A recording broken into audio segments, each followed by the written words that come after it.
Hey there friends, welcome to another Legally Armed America video. I'm of course Paul Glasgow, and you might be wondering what this is. I watched the video on CNN where Kamala Harris was doing her first interview in over a month or close to a month, and she brought along her emotional support vice presidential candidate. So I thought, just to make me a little more comfortable speaking to somebody, since mine's pre-recorded also, was not a live interview, I figured I'd bring along my emotional support bear, because I usually have an emotional support gun here with me, but I figured this might be a little bit better signaling to make the people more in the center or on the left think that I'm kind of like Kamala is. Guys, if you watch any of the clips from that interview, you notice that Kamala's a liar. I mean, we knew she was a liar. We knew that she's failed the bar in California. She's been on her knees more than she's been on her feet. We know how she got where she is, if you know what I mean. The thing that got me about this interview was the blatant lies. She's flipped, obviously. She's now adopting all of Donald Trump's policies. I guess that's how you win, right? Figure out the policies that work for somebody else and you adopt them, make them yours, even though you've been doing the wrong thing for 3.5 years. This woman was taxed 3 years ago or 2.5 years ago to take care of the border. Now, we knew she wasn't going to do anything. This is one of those weird things where, do we blame Kamala for everything Joe Biden has done, which might be unfair because she really hasn't done anything? Or do we not blame Kamala for everything that Joe Biden has done and give her a pass, but she was in office? So where do you draw that line? And she didn't have any. Personally, guys, I don't think we know who Kamala Harris is any more today than what we knew 3 years ago, 5 years ago, 10 years ago. Because again, I don't think she's done anything. I mean, she was given a specific task to handle the border and said, I'm not doing it. She refused to do it. She wouldn't go to the border. Remember? And I'll show that video here in a second. She went to Guatemala instead. Dana, I think the most important and most significant aspect of my policy perspective and decisions is my values have not changed. You mentioned the Green New Deal. I have always believed, and I have worked on it, that the climate crisis is real, that it is an urgent matter to which we should apply metrics that include holding ourselves to deadlines around time. We did that with the Inflation Reduction Act. We have set goals for the United States of America, and by extension the globe, around when we should meet certain standards for reduction of greenhouse gas emissions, as an example. That value has not changed. My value around what we need to do to secure our border, that value has not changed. I spent 2 terms as the Attorney General of California prosecuting transnational criminal organizations, violations of American laws regarding the illegal passage of guns, drugs, and human beings across our border. My values have not changed. Now, of course, we've got another dose of word salad and a couple of different heaping spoonfuls, right? Climate crisis is real, that it is an urgent matter to which we should apply metrics that include holding ourselves to deadlines around time. Now, you know how she talks to her nose a lot, but you know how she says that as Attorney General, 2 terms Attorney General after servicing Willie Brown to get that job. She talks about all the great things she did as Attorney General, but she's careful here. She's specific about what she prosecuted. We're talking about illegal aliens and illegal crossings of the border. She specifically points out the things that she did prosecute when she was Attorney General, which were... I spent 2 terms as the Attorney General of California prosecuting transnational criminal organizations, violations of American laws regarding the illegal passage of guns, drugs, and human beings across our border. My values have not changed. So she didn't prosecute people who were crossing the border illegally. When she talks about the people crossing the border, she's talking about trafficking, right? So she talks about guns, drugs, and people. That's the trafficking of those people by the cartels that she mentions she prosecuted. Okay, so you prosecuted some cartels? That's not what the question was. The question was about illegal aliens crossing the border illegally. She was very careful the word she chose so she didn't get caught in another lie, because she wasn't prosecuting people for illegally crossing the border. She was prosecuting cartels for smuggling things across the border. Prosecuting transnational criminal organizations, violations of American laws regarding the illegal passage of guns, drugs, and human beings across our border. And of course, this is somebody who's never been to the actual border yet either. I think she went and visited maybe El Paso or something like that. She got close to the border, but never visited the border. But that doesn't seem to be any of our business, right? Do you have any plans to visit the border? I'm here in Guatemala today. At some point, we are going to the border. We've been to the border. So this whole thing about the border, we've been to the border. We've been to the border. You haven't been to the border. And I haven't been to Europe. And I don't understand the point that you're making. So because of that wide open border, you guys probably saw this video this past week. Now we have Venezuelan gang members. They're so far into the country. Now we know they're way deeper than what we're talking about right here, but they're so far into the country that they're as high up as Colorado, Aurora, Colorado, near that Denver area. So they're not even in border states anymore wreaking havoc. They're further inland now. And they've taken over apartment complexes, and this is an absolute shame that we see inside the borders of America. I'm going to call them the enemy because they are the enemy. They didn't come here to enrich our country. They came here to steal and pilfer from our country. They've come in here. They've intimidated Americans because, let's face it, you're talking about a liberal-run state of Colorado, and most of those larger cities in Colorado, liberal-run also. So these criminals know that places like Denver are sanctuary cities where the local folks, I'm talking about politicians, have their backs. And they're not going to have the backs of the people that call and complain, say, this is a problem. It shows that some are calling gang violence at an apartment complex in Aurora. We see men there entering an apartment building with several weapons, then busting down a door. All of this taking place at the apartments, which have become a crime hotspot in that city. Vicenta Arenas was at that complex today as people were moving out, saying they were scared for their safety.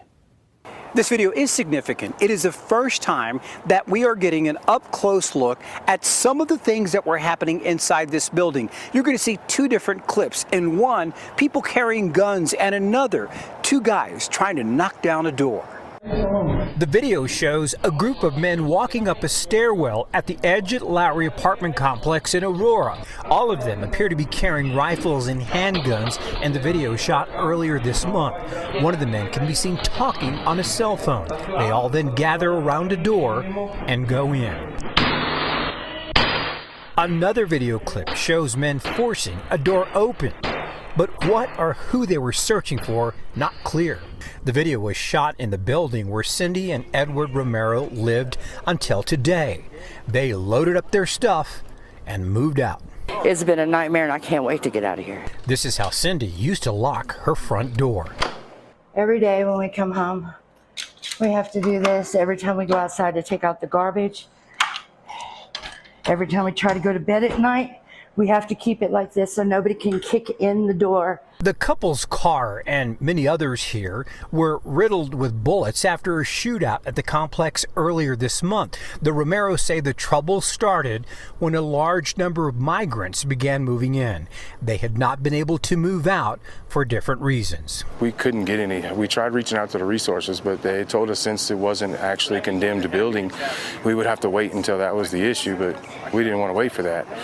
So the only help I got was after talking to you. We showed Councilmember Danielle Jurinsky the video. Today, she helped the couple move out and find a new place to live. The city nonprofits have lined up to help the migrants that have come here, but nobody is helping the American citizens, the residents that are trapped in these apartment complexes. The Romeros tell us others living here had been asking when they'd be moving out. And this isn't just Americans. This is other Venezuelans that are living under this control, that are being extorted by the control of this gang. While we were on the property today, even before we left, we were told other people were moving in and taking over the Romeros unit. We got a statement from the mayor's office this afternoon telling us that so far there are no code enforcement actions that will be taking place at this complex. We have a secure border. Thank you. We get it. The border is secure.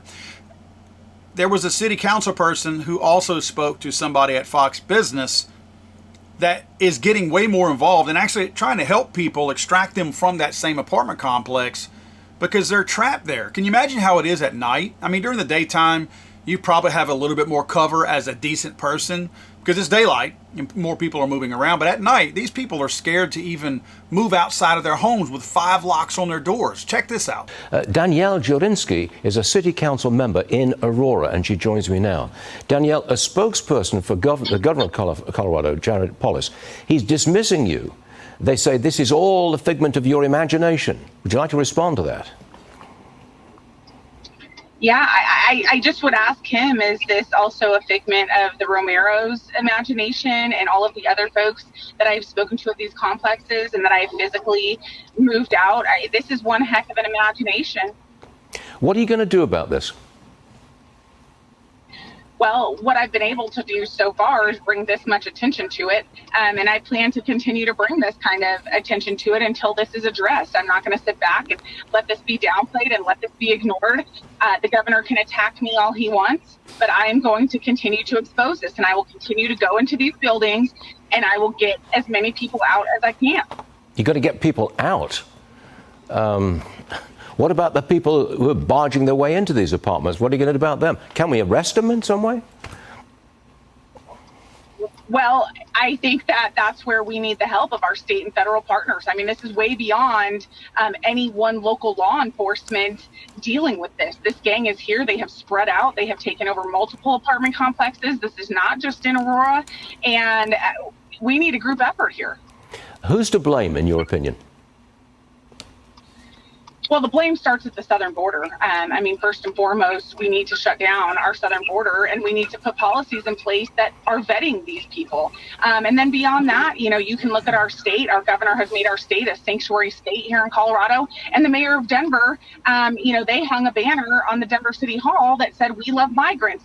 I don't understand the point that you're making. So once again, it's local leadership. And that local leadership right now, at least, with Joe Biden and actually whoever's really running the country, we know it's not Joe Biden or even Kamala Harris, they've got support at the federal level. So these far left-leaning, wacko, liberal and progressive Democrat mayors and governors have all the support they need from the federal government right now, and they know they can get away with everything. Now, you notice how this kind of stuff doesn't happen near their homes. This is one of those things that they're okay to look the other way as long as it doesn't happen anywhere near them and threaten themselves or their families in any kind of way. Plus, this is a very anti-gun governor and all these mayors. These people don't want you to have AR-15s and high-capacity magazines and all that good stuff. But I can promise you they're protected by those items because you see what these guys are running around with. Almost every single one of these guys in these videos is carrying a firearm of some sort, and I promise you, they're not worried about magazine capacity, and I can promise you another thing. We don't reciprocate with Venezuela when it comes to carrying firearms, so I don't need to know what their carry status is or anything like that. We have a secure border. But friends, as bad as an impact these people are having on the safety of average everyday Americans, they're ruining our economy. They're driving the housing market up by taking these homes, and the federal government's trying to give them money to move in the homes, but they're not giving you or our veterans any money. They're ruining all of these different facets of the government, which impacts us. Eventually, we all pay for it. Oddly enough, and sadly enough, very sadly enough, that's not the worst part. There's children involved. These people are trafficking children. I'm not talking about the children like Democrats call them when they're giving false statistics on gun violence of 18, 19, and 20-year-olds. I'm talking about 2, 3, 4, 5, 6-year-olds. That's what I'm talking about. They are trafficking these young kids, and everybody seems to be looking the other way. I don't mean us, because we talk about it. I have conversation with a lot of you in my comment section about this mess. But the Democrats seem to be looking the other way. I don't understand it. I don't think every Democrat is okay with, man, I got to watch my words because YouTube is waiting for me at every step to say the wrong thing to either demonetize or take my video down. But let's just say very bad things happening to really young humans happens often, and I can't believe, I won't let myself believe that all Democrats are okay with that. So those of you who are not okay with it, would you please speak up? You don't think it's a problem? Watch this. Sleeping bags.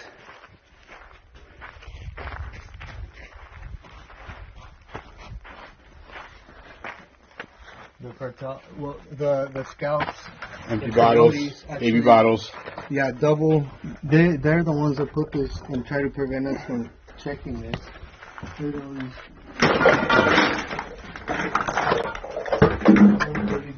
These are all baby bottles. Clothes that they've used for from people coming through here. Here's where they have hot wired these people's property from the wall, and it has been rewired into these car batteries. Correct. See where they're working even on the lights.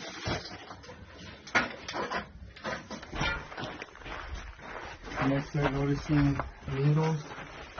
The guy that comes obviously left his rehabilitation card. There's a woman's dress right here. Shells. Shells. It's been ripped. Woman's dress has been ripped. Bullet shells. Bullet casings. Water supply. Grill. Everything they need, huh?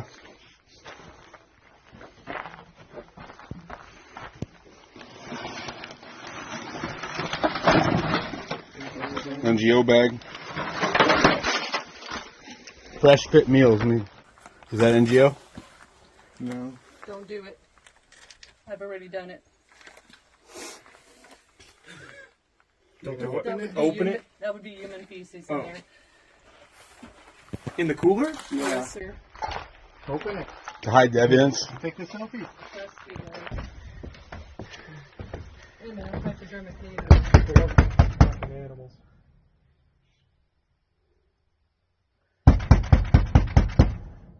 Tell me those girl shoes were not tied together though. We have a secure border. That's not a daycare, guys. That is not the healthy caring of children. And most of the stuff, as you saw, when they say NGO, they're talking about a non-government agency. It means the American government and the Mexican or Guatemalan or Honduran government did not provide these things, but it's these 501(c)(3)s, these non-government organizations, these nonprofits that are getting federal money, so the federal government still is paying for this. Most of that NGO stuff is direct money from the United States government. So we are paying for this. We are funding this illegal migration of illegal aliens into our country. And by proxy, we are funding the trafficking of children across our borders, and they're sold into whatever. And again, I'm being careful with my words so YouTube doesn't scratch this video. So the American taxpayers are paying for trafficking of little kids.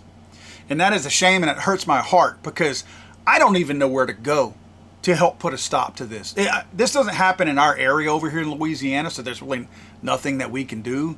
I just wonder at what point do these politicians realize that they are sponsors of this type of illegal, heinous activity that is affecting young people for the rest of their lives, and they don't seem to care. I don't understand the point that you're making. Finally, I got to move on to Tim Walz because this guy is just as much a liar as Kamala Harris is. He lies about his service. Yes, I get that. I'm more concerned with him being christened because he was in the military. Woohoo! I was in the military. I can talk to you about guns and what's good and what's right for you. Whatever. Trust me. And this is no disrespect for my military friends out there because I have lots of them, and I have lots of them that I have very high respect for. The vast number of military and former military suck at gun knowledge, suck at gun use, and they are certainly not, just because they had a gun slung over their shoulder, they never had to fire while they were in service, does not somehow make them the authority on the Second Amendment and the distribution of God-given rights within the borders of America. They're no more qualified than the fat old guy eating Cheetos down there that at least knows what his constitutional rights are, but's never been in the military. I'll take his word before most of these guys in the military because they're not qualified to lecture me on anything. In fact, let's be real, nobody's qualified to lecture me on what my God-given rights are. So please miss me with the whole, I was in the military, let me tell you who can have guns. Weapons of war. You know how you know somebody has never used a weapon of war? Because they call an AR-15 a weapon of war. That's how you know. So you're either ignorant and stupid or you're a liar. You choose, Tim Walz. But this is where he is still lying. This is the video where he said he carried a weapon of war into war. And then this was his response from the other night with the interview with CNN. We can make sure that those weapons of war that I carried in war is the only place where those weapons are at. You said that you carried weapons in war, but you have never deployed actually in a war zone. A campaign official said that you misspoke. Did you? Well, first of all, I'm incredibly proud. I've done 24 years of wearing the uniform of this country. Equally proud of my service in a public school classroom, whether it's Congress or the governor. My record speaks for itself, but I think people are coming to get to know me. I speak like they do. I speak candidly. I wear my emotions on my sleeves, and I speak especially passionately about our children being shot in schools and around guns. So I think people know me. They know who I am. They know where my heart is. And again, my record has been out there for over 40 years to speak for itself. And the idea that you said that you were in war. Yeah. Did you misspeak as the campaign has said? Yeah, I said we were talking about, in this case, this was after a school shooting, the ideas of carrying these weapons of war. And my wife, the English teacher, told me my grammar is not always correct. We can make sure that those weapons of war that I carried in war. Those weapons of war that I carried into war. You got that? Let me play it again. We can make sure that those weapons of war that I carried in war. Those weapons of war that I carried into war. So his first part of his statement, let's be honest, that's accurate. Those weapons of war. He was likely issued an AR-15 or an M4, M16, whichever, that had a 3-round burst. I doubt he had fully automatic. He probably had 3-round burst. So fine. I'll let you classify that as a weapon of war. Then he follows that up with, that I carried into war. There was not a war in Italy. That's where he was stationed when the Iraq war took place. His words again, that I carried into war. We can make sure that those weapons of war that I carried in war. Yeah, I said we were talking about, in this case, this was after a school shooting, the ideas of carrying these weapons of war. We can make sure that those weapons of war that I carried in war. He didn't misspeak. He lied. He lied.